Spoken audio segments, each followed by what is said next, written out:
മിശിഹായിൽ ഏറ്റവും സ്നേഹം നിറഞ്ഞവരെ, ഇന്നേ ദിവസം നമ്മൾ നമ്മുടെ വിചിന്തനത്തിനായി എടുക്കുന്നത് ലൂക്കായുടെ സുവിശേഷം 9-ാം അധ്യായമാണ്. ഇവിടെ മലമുകളിൽ പ്രാർത്ഥിച്ചു കൊണ്ടിരിക്കുമ്പോൾ രൂപാന്തരപ്പെടുന്ന യേശുവിനെയാണ് നമ്മൾ കണ്ടുമുട്ടുന്നത്. നോമ്പുകാലം എന്ന് പറയുന്നത് പ്രാർത്ഥനയുടെ ഒരു കാലഘട്ടമാണ്.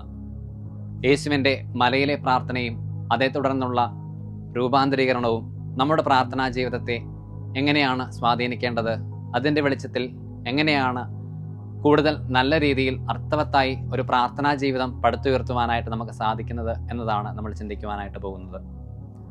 ഒന്നാമതായി, യേശു പ്രാർത്ഥിക്കുവാനായി തിരഞ്ഞെടുത്ത ആ സ്ഥലം തന്നെയാണ് നമ്മുടെ ശ്രദ്ധ ആകർഷിക്കുന്നത്. അവിടുന്ന് മലമുകളിൽ പ്രാർത്ഥിക്കുവാനായി പോയി എന്നാണ് നമ്മൾ വായിക്കുന്നത്. എപ്പോഴും പ്രാർത്ഥന എന്ന് പറയുന്നത് ഈ ലോകത്തിൻ്റെതായിട്ടുള്ള ശബ്ദ കോലാഹലങ്ങളിൽ നിന്ന് അകന്നു നിന്നുകൊണ്ട് ഏകാന്തതയുടെയും സ്വസ്ഥതയുടെയുമായ ഒരു ലോകത്തിരുന്നു കൊണ്ട് വേണം നമ്മൾ പ്രാർത്ഥിക്കുവാനെന്ന് യേശുവിൻ്റെ ഈ പ്രവൃത്തി സൂചിപ്പിക്കുന്നു.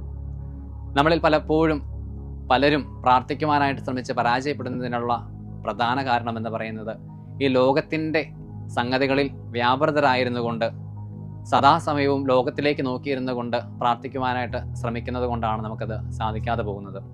അതുകൊണ്ട് പ്രത്യേകം അതിനുവേണ്ടി മാറ്റിവെക്കപ്പെട്ട സ്ഥലങ്ങളിൽ കൂടുതൽ ഏകാന്തതയിൽ പ്രാർത്ഥിക്കുമ്പോൾ കൂടുതൽ മെച്ചപ്പെട്ട ഒരു പ്രാർത്ഥനാ ജീവിതം നമുക്ക് നയിക്കുവാനായിട്ട് സാധിക്കും.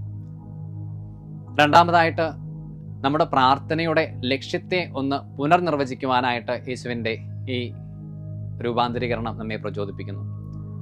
പലപ്പോഴും നമ്മൾ പ്രാർത്ഥിക്കുമ്പോൾ നമ്മുടെ പ്രാർത്ഥനയുടെ ലക്ഷ്യം എന്ന് പറയുന്നത് ഏതെങ്കിലും ഒരു നിയോഗം സാധിച്ചു കിട്ടുക എന്നതിലേക്ക് തരം താഴ്ന്നു പോകുന്നതായിട്ട് നമ്മൾ കാണാറുണ്ട്.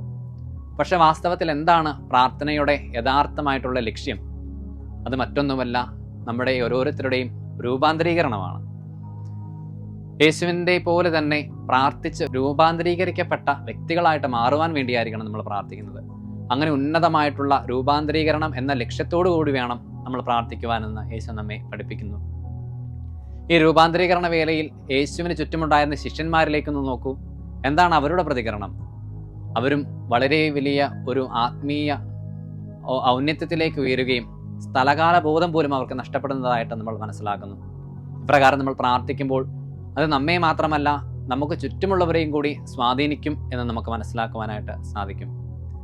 അങ്ങനെ ഈ ലോകത്തിൽ ഒരു മാറ്റം കൊണ്ടുവരുവാനായിട്ട് പ്രാർത്ഥനയിലൂടെ രൂപാന്തരീകരിക്കപ്പെട്ട വ്യക്തികളായിട്ട് തീരുമ്പോൾ ആ മാറ്റം ലോകം മുഴുവനിലേക്കും എത്തിപ്പടരുന്നതായിട്ട് നമുക്ക് മനസ്സിലാക്കുവാനായിട്ട് സാധിക്കും. നമുക്കറിയാം, ഈ ലോകത്തിലുള്ള എല്ലാ ഊർജവും വരുന്നത് സൂര്യനിൽ നിന്നാണ്. സൂര്യൻ്റെ രശ്മികളിൽ, പ്രകാശ രശ്മികൾ എനർജി പാക്കുകളാണ് എന്ന് നമുക്കറിയാം. ആ എനർജി പാക്കുകളിൽ നിന്നാണ് സസ്യജാലങ്ങൾ ഭക്ഷണം പാകം ചെയ്ത അന്നജമുണ്ടാക്കി ആ അന്നജം ഭക്ഷിച്ച് മറ്റു മൃഗങ്ങൾ ജീവിക്കുന്നു. അങ്ങനെ വലിയൊരു ഫുഡ് ചെയിൻ രൂപാന്തരപ്പെടുന്നതായിട്ട് നമുക്കറിയാം. അങ്ങനെ ഭക്ഷണം കഴിച്ചാണ് നമുക്ക് പ്രവൃത്തി ചെയ്യുവാനും ജീവിക്കുവാനുമായിട്ടുള്ള ഊർജം ലഭിക്കുന്നത്.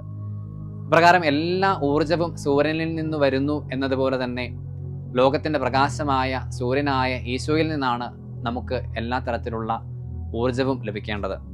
അപ്പോൾ പ്രാർത്ഥനയിലൂടെ യേശുവിൻ്റെ മുമ്പിൽ ആയിരിക്കുമ്പോൾ നമുക്ക് വലിയ ഊർജം ലഭിക്കുന്നു. അങ്ങനെ നമ്മൾ രൂപാന്തരപ്പെടുന്നു. അങ്ങനെ മഹത്തായ കാര്യങ്ങൾ ചെയ്യാനായിട്ട് നമുക്ക് സാധിക്കുന്നു. ഈ ലോകത്തിൽ മഹത്തരമായിട്ടുള്ള എന്ത് കാര്യങ്ങൾ ചെയ്തിട്ടുള്ള വ്യക്തിയുടെ ജീവിതത്തിലേക്ക് നോക്കുമ്പോഴും ഈ പ്രാർത്ഥനയുടെ വലിയൊരു ശക്തി നമുക്ക് കാണുവാനായിട്ട് സാധിക്കും.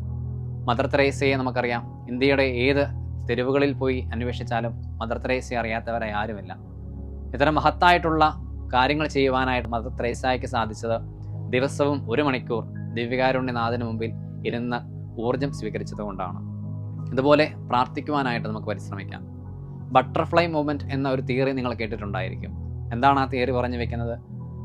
ലോകത്തിൻ്റെ ഏതെങ്കിലും ഒരു കോണിൽ നിന്ന് ഒരു ചിത്രശലഭം അതിൻ്റെ ചിറകുകൾ അടിക്കുകയാണെങ്കിൽ അതിൽ നിന്നുണ്ടാകുന്ന തരംഗങ്ങൾ കാലക്രമേണ വലിയൊരു തരംഗമായി രൂപപ്പെട്ട് ഈ പ്രപഞ്ചത്തെ തന്നെ മാറ്റിമറിക്കാനുള്ള ശക്തി ആർജിക്കും എന്ന് പറയുന്ന ഒരു തിയറിയാണത്.